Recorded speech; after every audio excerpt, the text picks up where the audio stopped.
pulled him off his bike, they strangled him, they raped him, they used a broom handle to impale him, they set him on fire, and God only knows how long he was still conscious. 82-year-old Miriam Fife has waited decades to get justice for her son. September 10, 1985, her 12-year-old son Raymond was tortured and murdered in Warren. Danny Lee Hill, who was 18 at the time, was sentenced to death. But nearly 38 years later, Miriam is still waiting for the sentence to be carried out.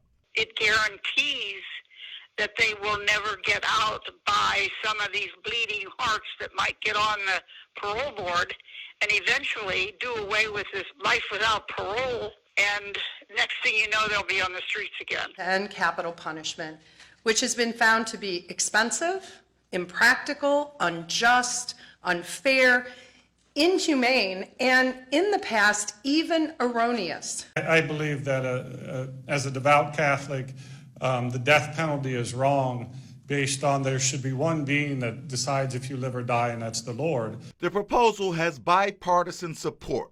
Proponents held a news briefing in Columbus Tuesday to discuss the introduction of their legislation that would eliminate the death penalty and replace it with life in prison without parole. Over half of Ohio's death row is black, while black people make up only 13% of the total population in Ohio. Ohio Attorney General Dave Yost released a statement reading in part, "I support the death penalty, especially for the most heinous offenders. Ohio's death penalty is a farce and a broken promise of justice, and it must be fixed. If Ohio chooses to end capital punishment, let it own the decision in the full light of day. I will stand on the other side with the families of the slain." Governor Mike DeWine has temporarily halted executions, saying the state cannot get the necessary drugs to carry them out.